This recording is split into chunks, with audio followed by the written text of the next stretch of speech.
आज क्या पढ़ना है? मृदा संसाधन। दो चीज है इसमें,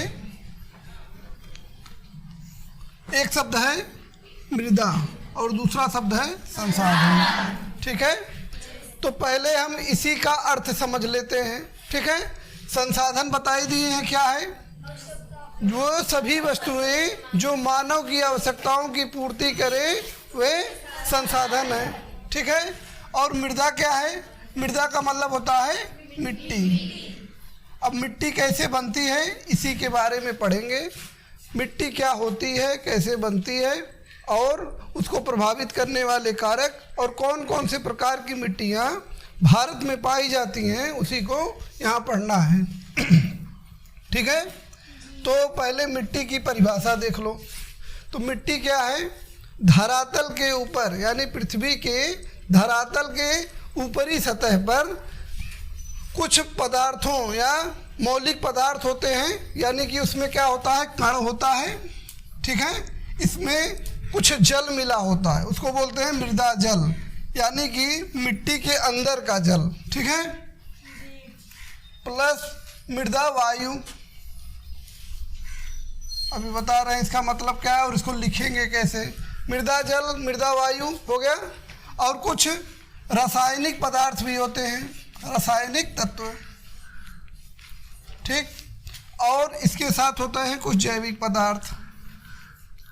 ठीक है, अब देखो इसकी परिभाषा कैसे बनाएंगे। तो मृदा धरातल के ऊपर असंगठित पदार्थों, कण जो क्या है वो बहुत संगठित नहीं है। मिट्टी निकालो तो निकल जाएगी। जो पृथ्वी जब शुरू में बनी थी तो एकदम कठोर थी, पत्थर थी। ठीक है, उसके ऊपर कुछ असंगठित पदार्थों का जमाव है, जिसमें मृदा जल, मृदा वायु तथा रासायनिक तत्वों के साथ ही कुछ जैविक पदार्थ एक निश्चित अनुपात में पाए जाते हैं। समझ में आया?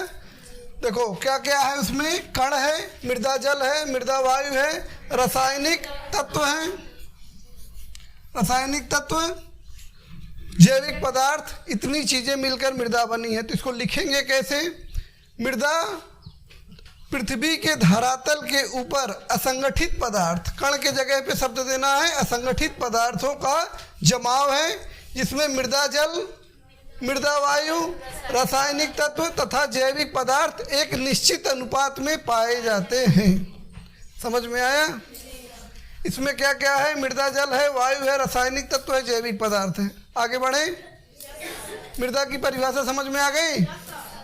अब देखो मृदा जो होती है वह कहाँ जहाँ बनती है उसको प्रभावित करने वाले कुछ कारक होते हैं। बहुत डिटेल में नहीं पढ़ना, बहुत डिटेल आगे की कक्षाओं में पढ़ोगी जब मृदा पे पूरा चैप्टर आएगा। ठीक है, यहाँ हम थोड़ा थोड़ा पढ़ेंगे जितना आपके कक्षा 10 वाली किताब में दिया है। ठीक है, तो मृदा जो बनती है उसमें कुछ लेयर बन जाते हैं। ठीक है, मिट्टी में ऊपर से नीचे जाएंगे तो कुछ संरचनाएं पाई जाएंगी, और जो ऊपरी जो सबसे ऊपर की संरचना होती है, यही वाली जो सबसे संरचना, यही सबसे प्रमुख मृदा है। ठीक है, इसको मुख्य मृदा स्तर भी कहते हैं, या सबसे प्रमुख स्तर होता है, इसको अंग्रेजी में ओ स्तर कहते हैं। ठीक है, तो ये नहीं देखते हैं, यही देखते हैं कि मुख्य मृदा स्तर। ठीक, किताब दो तो वो भूगोल वाली दो। किताब देखना हो तो देख लो, उसमें किताब में बना होगा एक चित्र, ये वाला। ठीक है, ऊपरी संस्तर या इसी को मुख्य मृदा स्तर भी कहते हैं। ठीक है, ऊपरी संस्तर सबसे ऊपर है, और परत को क्या कहते हैं? संस्तर कहते हैं। ठीक है, यानी कि ये ऊपरी परत है, और यही ऊपरी परत सबसे उपजाऊ होती है। ध्यान से सुनो, अभी पूछेंगे, ये मत सोचना कि पूछेंगे नहीं। ऊपरी संस्तर है, सबसे उपजाऊ है, यहाँ सबसे महीन कण पाए जाएंगे, रासायनिक तत्व खूब बढ़िया से पाए जाएंगे, इसके साथ ही कुछ जैविक पदार्थ पाए जाएंगे। अब जैविक पदार्थ क्या होता है? देखो, जैविक पदार्थ का मतलब कोई भी सजीव वस्तु, चाहे पेड़ पौधे हों चाहे जंतु हों, उनके मरने के बाद जब सड़ गल जाते हैं तो उससे बनता है हमारा ह्यूमस। क्या बनेगा? ह्यूमस। और यही ह्यूमस जो है खाद की तरह काम करता है। जैसे देखे होंगे गोबर होता है, गोबर जब बहुत दिनों तक सड़ जाता है तो उसमें कोई महक नहीं रह जाती है, खाद की तरह एकदम भुरभुरा हो जाता है ना, वो भी ह्यूमस का उदाहरण है। ऐसे ही कहीं पेड़ पौधे पत्तियां सड़ के बदल गई तो वो भी ह्यूमस का उदाहरण है। समझ में आया? तो इसमें ऊपरी स्तर पे बहुत सारी वनस्पतियां उगेंगी कि नहीं?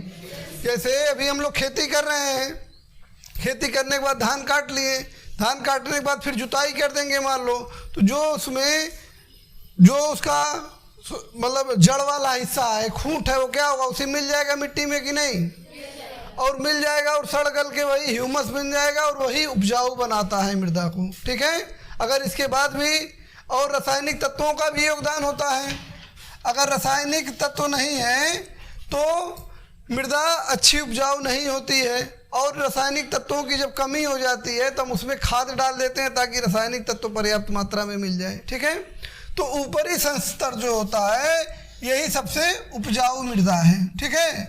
अगर कहीं पर कोई मृदा है, ठीक है, अगर कहीं पर कोई मृदा है और उसका ऊपरी स्तर हटा दिया जाए, ऊपर वाला भाग किसी तरह हटा दिया जाए तो यह मृदा अनुपजाऊ हो जाएगी। ये वाली उपजाऊ नहीं होगी उतना, ऊपर वाली उपजाऊ होगी। ठीक है? समझ में आ रहा है? अब देखो दूसरे स्तर में क्या होता है, इसमें बालू सिल्ट इत्यादि होता है, तो इसको बोलते हैं उप मृदा स्तर। उप क्यों? क्योंकि ये प्रमुख है, प्रमुख के बाद जो आता है उसको उप कहते हैं। तो ये उपमृदा संस्तर या उपमृदा स्तर, स्तर को ही या लेयर को इंग्लिश में, जैसे हिंदी में संस्तर जिसको कह रहे हैं इंग्लिश में लेयर कहेंगे। ये लेयर है कि नहीं? एक लेयर है, एक लेयर है। तो मुख्य मृदा संस्तर या ऊपरी संस्तर, फिर उपमृदा संस्तर। समझ में आया? तीसरे वाले में क्या होगा? देखो अब यहाँ पे अपक्षयित, अभी बता रहे हैं अपक्षयित क्या होता है। अपक्षयित चट्टान, ठीक है, अपक्षयित चट्टानें होती हैं। ठीक है? और यहाँ पर आधार चट्टान होती है। अभी समझा रहे हैं कैसे, और बताना भी है, पूछ रहे हैं तो। देखो अपक्षयित चट्टान क्या होती है कि अपक्षयित का मतलब टूटना फूटना बिखरना। ठीक है? अब मान लो कहीं कोई जगह था, पृथ्वी जब शुरू में बनी तो एकदम चट्टान की तरह थी कि नहीं थी? अब मान लो ये इतना मोटा चट्टान था, अब इस पे धूप पड़ेगी, गर्मी पड़ेगी, जैसे पानी बरसेगा, धूप होगी, तो थोड़ा बहुत ये टूटे उठेगा कि नहीं? टूटेगा। तो अब मान लो ये स्तर था, इसके ऊपर वाला हिस्सा ये टूट गया। ठीक है? ये टूट फूट कर बिखर के पत्थर बन गया, बन जाएगा। अब देखो अगर यही और टूटेगा तो और महीन कण बन जाएगा कि नहीं? ये बताओ, धूप ऊपर से पड़ रही है, वर्षा भी ऊपर से हो रही है, तो ऊपर से टूटेगा कि नीचे से? ऊपर से। तो यानी कि अब देखो ये आधार चट्टान है, इसके ऊपर है कुछ टूटा हुआ जो भाग है वैसे पड़ा रह जाएगा, और ऊपर का जो भाग टूटेगा अब महीन महीन कण बन जाएंगे कि नहीं? बन जाएंगे। ऊपर से धूप वर्षा हो रही है तो पहले बड़ा टूटा, अब बड़ा वाला महीन कण बन गया, बनेगा? समझ में आ रहा है? दिख रहा है? महीन नहीं दिख रहा है? अच्छा अब देखो, पहले कोई आधार चट्टान थी, अब इधर से नहीं दिख रहा होगा तो तुम लोग देख लियो ना, कोई आधार चट्टान थी, इस पे धूप और गर्मी पड़ी तो ये टूटेगा, तो टूटेगा तो बड़े बड़े टुकड़ों में टूटेगा पहले। अब और धूप और गर्मी पड़ेगी तो और महीन महीन टुकड़ों में टूटेगा कि नहीं? टूटेगा। अब जब महीन टुकड़े हो जाएंगे तो कुछ वनस्पतियां भी यहाँ उगेंगी कि नहीं? घास होस उगेंगी, छोटी मोटी वनस्पतियां, घास, बैक्टीरिया इत्यादि, काई वोई जमेगा, और कुछ जीव जंतु भी पाए जाएंगे। होगा कि नहीं? होगा। और बाद में वही वनस्पतियां मर जाएंगी या सूख जाएंगी और इसी क्षेत्र में दब जाएंगी कि नहीं? दब जाएंगी। दबने के बाद वहाँ पे जो महीन कण मिला था और जो वनस्पति सड़ गई आपस में मिल जाएगी, मिलेगी कि नहीं? मिलने की वजह से जो मृदा फिर एक स्तर और तैयार हो जाएगा ना, धीरे धीरे जमते जमते सबसे पतला स्तर होगा, जो धीरे धीरे तैयार हो रहा है वनस्पतियों के जमने की वजह से और कण को मिलने की वजह से। तो यही 4 स्तर हैं। देखो ये जो ऊपरी स्तर है सबसे ऊपर वाला है, और ये उसके नीचे वाला उपमृदा स्तर, और ये वाला देखिए अपक्षयित चट्टान जो बड़े बड़े टुकड़ों में टूटा था, और ये आधार चट्टान क्या है जिसमें कोई फर्क नहीं पड़ा था। जैसे बहुत मोटी चट्टान है तो ऊपर का एक हिस्सा टूटेगा लेकिन नीचे का हिस्सा तो बना रहेगा कि नहीं, ठीक है। फिर से ध्यान से देखिए एक बार और पूछेंगे इसके बाद। देखो कोई आधारभूत चट्टान थी, कोई चट्टान है, ठीक है। अब ये चट्टान धूप और वर्षा के कारण टूटेगी, ऊपर से ही टूटेगी, फिर बड़े जब टूटेगी तो पहले बड़े बड़े टुकड़ों में टूटेगा। अब 2 लेयर बन गया कि नहीं, एक आधार वाला चट्टान बन गया, एक ऊपर से टूटा वाला। तो टूटे वाले को जो टूटन होती है उसी को कहते हैं अपक्षयित चट्टान। तो अपक्षयित वाला लेयर बन गया कि नहीं, बन गया। अब देखिए ये फिर महीन महीन कणों में टूट जाएगा, लेकिन इसमें किसी प्रकार के जैविक तत्व नहीं मिले हैं। महीन महीन कणों में बन गया तो उपमृदा स्तर बालू में, जैसे बालू देखिए हो ना कितना महीन होता है, इसी तरह और भी कोई महीन कण बन जाए लेकिन उसमें कोई जैविक तत्व ना हो। जैसे बालू ले आते हैं घर बनाने के लिए तो उसमें कहाँ जैविक तत्व होता है, उसको चाल देते हैं ना, तो समझो वही बालू वाला जो स्थिति आएगी। तो ये बन गया कण। अब इस पे धीरे धीरे पानी पड़ेगा, वर्षा होगी तो छोटी छोटी घासें उगेंगी, काई लाइकेन आएगा तो और वहीं पे सड़ के मर जाएंगी, तो थोड़ा सा जैविक तत्व इसमें मिलना शुरू हो जाएगा कि नहीं। और जब से जैविक तत्व मिलना शुरू होगा तब से यही मुख्य मृदा स्तर या ऊपरी संस्तर बनेगा, जिससे सबसे उपजाऊ मृदा ऊपर होगी कि नीचे, समझ में आया। यही मृदा परिच्छेदिका कहते हैं इसे, मृदा प्रोफाइल या सॉइल प्रोफाइल। ठीक, आगे बढ़ा जाए, कितना ही रहने दें आज, पूछ लेते हैं। चलो बताओ कौन बताएगा। आधार चट्टानें जो हैं ये टूटी फूटी होंगी कि पहले जैसी होंगी, पहले जैसी होंगी, ठीक है। जिससे पूछेंगे वो बताएगा। चलो पहली लाइन में कौन बताएगा, सबसे उपजाऊ मृदा कहाँ होगी, बताओ। ऊपरी स्तर में, ठीक है, बैठ जाओ। अब बताओ जिसमें बालू हो, सिल्ट हो, क्ले हो, लेकिन उसमें जैविक तत्व ना हो, ये कहाँ पे होगा, कौन बताएगा, बताओ। उपमृदा स्तर में, ठीक है। चलो बैठ जाओ, समझ में आ गया। चट्टानों के बड़े बड़े टुकड़े टूट गए हैं, ठीक है, चट्टानों के बड़े बड़े टुकड़े हैं, वो किस स्तर में होंगे, अपक्षयित स्तर में, ठीक है। हमको लगता है समझ में आ गया, आगे बढ़ा जाए। अब कहाँ पे, अब देखिए मृदा को प्रभावित करने वाले कारक। अब जो मृदा बन रही है, जो 4 स्तर बना ना, अभी चार स्तर बनाए थे, ये मुख्य मृदा स्तर या ऊपरी संस्तर, और दूसरा क्या है,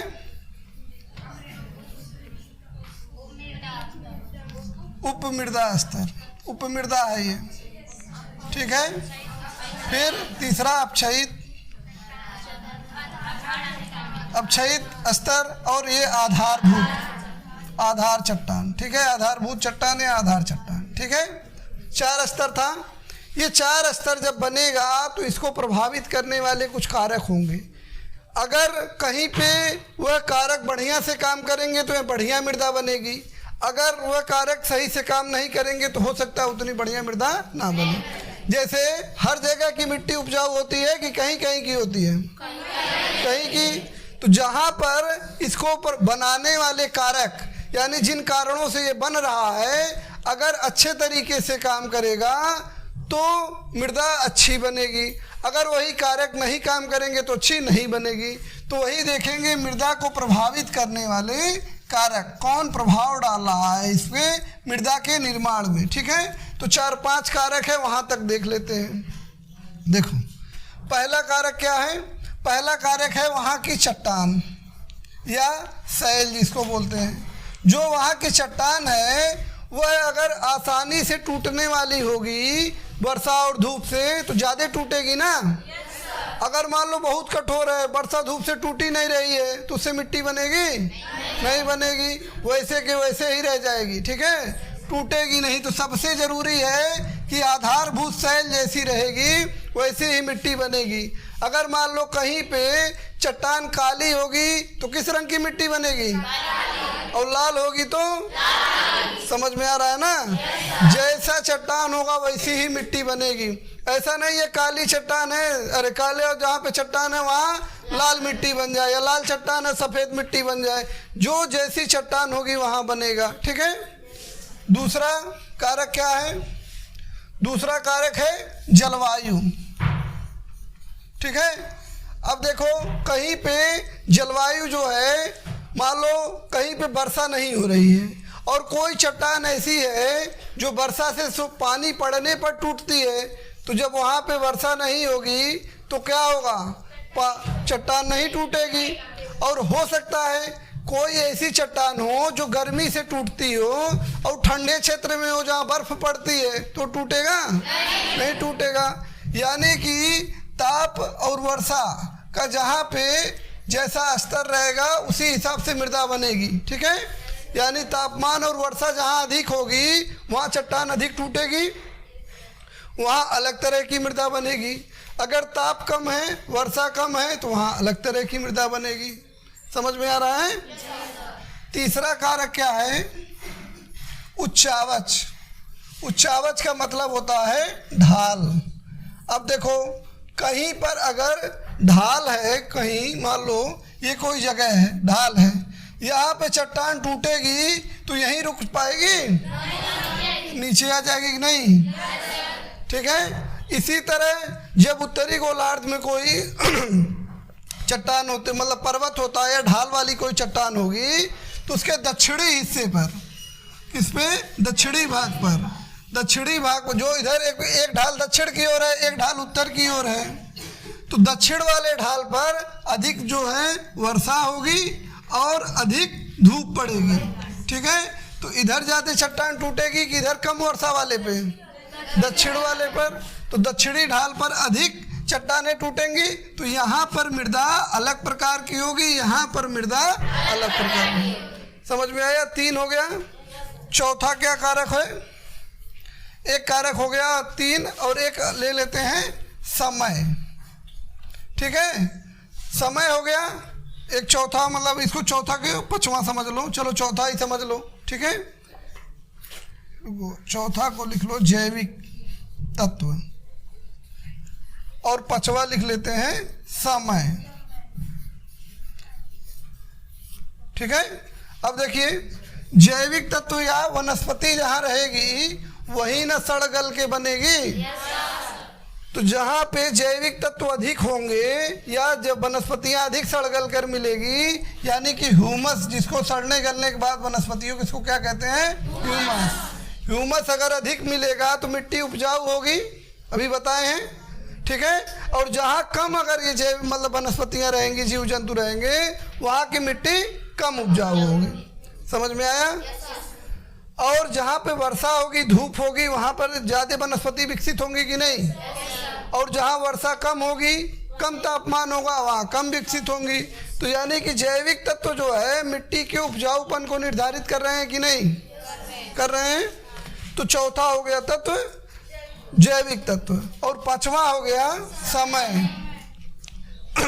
ये क्रिया जो है जितने लंबे समय तक चलेगी उतना ज़्यादा चट्टान टूटेगा कि नहीं?